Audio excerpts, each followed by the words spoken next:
नमस्कार, आपसे मेरा नाम अशोकवीर यादव एडवोकेट और मैं आप सभी के लिए लीगल एडवाइस वीडियोस अपलोड करता हूं जो कि आप सब लोग लाइक करते हैं, पसंद करते हैं, शेयर करते हैं और सब्सक्राइब भी करते हैं। अब तक नहीं किया है तुरंत करिएगा और दूसरे लोगों तक भी जानकारी को जरूर शेयर करिएगा।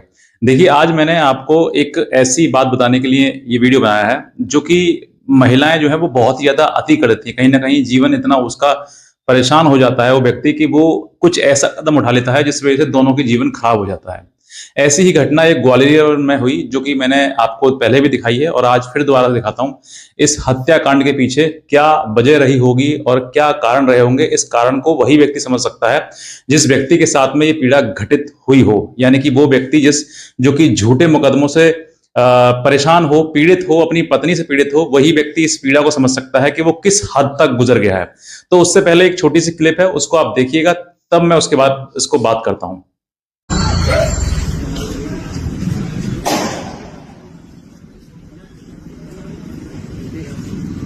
तो इसने मेरे ऊपर झूठा केस लगाया था अपने बॉयफ्रेंड के कहने पे।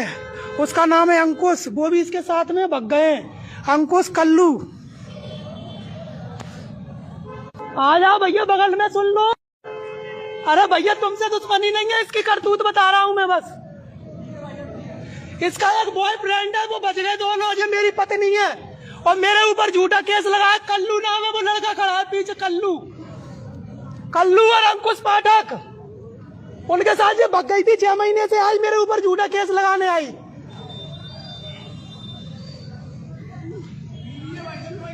हाँ मेरी बीवी है, वैसे झूठा केस लगा दिया। कई लड़कों के साथ रुकी है, कई लड़कों के साथ होटल में। भाई साहब मैं अपने बच्चों की कसम खा रहा हूँ, तुम लोगों से मैं कोई मैटर। ये क्लिप आपने देखी, आप समझ गए होंगे कि इसमें एक लड़का अपनी पत्नी को गोली मार रहा है और बाद में वो बयान भी कर रहा है कि मेरी ये पत्नी है और इसके किसी अन्य पुरुष है उसके साथ में इसके शारीरिक संबंध है, जिसमें वो नाम भी ले रहा है, एक पाठक और एक कल्लू है। ये इस तरीके की घटना जो है सामने आई है। कोई भी व्यक्ति, मैं कहता हूं, हालांकि इस तरीके के हालात बन गए, यहां पर कुछ भी कहना सही नहीं है, लेकिन फिर भी मैं आपको बताना चाहता हूं कि हर व्यक्ति कहीं ना कहीं, अगर वो व्यक्ति अपनी पत्नी से प्रेम करता होगा और ऐसे गलत काम वो करे कोई महिला, तो मैं कहता हूं उसको इसी प्रकार का क्रोध आएगा कि वो हालांकि अपना जीवन समाप्त तो कर लेगा, दूसरे का जीवन भी खराब कर देगा। कहीं ना कहीं कानून में कमियां पाने के कारण या फिर उन कानूनों का दुरुपयोग करने के कारण महिलाओं ने आज के टाइम में इतनी अति कर दी है कि पुरुष जो है वो अपना जीवन ना सोच रहे हैं, ना दूसरे का जीवन सोच रहे हैं। ऐसे हत्याकांड हो रहे हैं, कहीं पत्नी पति को मार दे रही है तो कहीं पति को मार दे रहा है। यानी कि ये चीजें जो है वो इस तरीके की बढ़ गई हैं कि कहीं ना कहीं इन सब चीजों को बर्दाश्त करना संभव नहीं है। जब इंसान पूरा अपने, जब कहते हैं ना कि एक जो सीमा है वो पार कर जाता है, यानी कि वो उसको काफी समझाया होगा, ऐसा नहीं है कि डायरेक्ट आके गोली मार दी होगी। इस व्यक्ति ने भी उसको समझाया होगा भी ऐसे गलत काम मत कर। काफी परेशानी हो रही होगी उसको, काफी मतलब अपने आप में अंदर से अंदर वो कुड़ रहा होगा कि वो लड़की जो है वो कहीं अपने बॉयफ्रेंड के साथ घूम रही है और उसको मालूम है कहाँ उसके दो बॉयफ्रेंड है। वो बता रहा है कि भाई तुम ऐसा काम मत करो, कहीं ना कहीं उसे समझाया जरूर होगा, क्योंकि ऐसी बड़ा हत्याकांड करने के लिए बहुत बड़ा जिगरा चाहिए होता, बहुत बड़े आदमी को। ये समझ लीजिए इसने अपना उसको तो ऑन द स्पॉट समाप्त कर दिया और उसने दूसरे व्यक्ति, जो लड़का है, वो भी अपना जीवन पूरा जेल में ही काटेगा, क्योंकि कहीं ना कहीं सब कुछ ऑन कैमरा हत्याकांड हुआ है तो कोई सबूत की आवश्यकता नहीं है, इसमें डायरेक्टली होना ही होना है, मतलब लाइफ इम्प्रिजनमेंट तो होना ही होना है।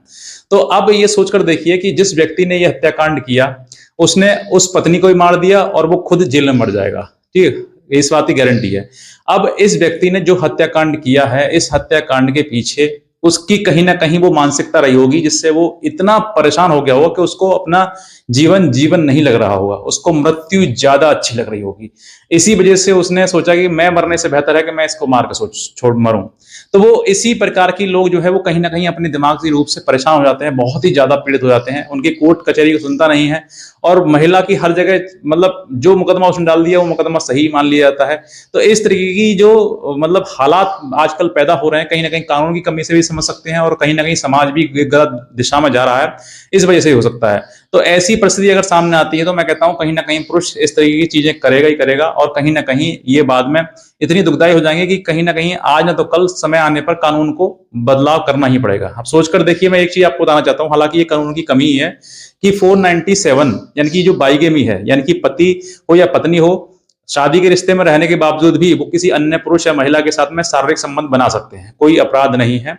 ये सिर्फ एक क्रूअल्टी मानी जाएगी, वो तलाक ले सकता है, लेकिन ये कोई अपराध नहीं है। तो ऐसी कानून के द्वारा इस तरीके का चीजें हटा देना या फिर अपराध ना मानना, तो सोचकर देखिए क्या समाज इसको स्वीकार करेगा? क्या समाज ये चाहेगा कि मेरी पत्नी किसी और के साथ में शारीरिक संबंध बनाए, या फिर पति मेरा किसी और महिला के साथ शारीरिक संबंध बनाए? नहीं चाहेगा। लेकिन कहीं ना कहीं कानून की कमी की वजह से ही ये चीजें आजकल हो रही हैं, और इसी वजह से आज के समय में पति हो या पत्नी हो, कहीं ना कहीं कानून की वजह से पिस रहे हैं। पत्नी को इतने अधिकार दे दिए हैं कि उन अधिकारों का दुरुपयोग किया जा रहा है। पत्नी की अगर एफआईआर दर्ज करवाए हैं, आज के टाइम में अगर कानून के तरीके नजरिए से देखा जाए तो कहीं ना कहीं कानून भी महिलाओं को सपोर्ट नहीं कर रही है, बल्कि वो एक इस तरीके से सपोर्ट कर रही है कि परिवार टूट रहे हैं। यानी कहीं ना कहीं महिला को सोचकर देखिए, उसके पास अधिकार दे दिए गए और उनका प्रयोग करे, दुरुपयोग करे, तो किसके ऊपर करेगी? पति के ऊपर।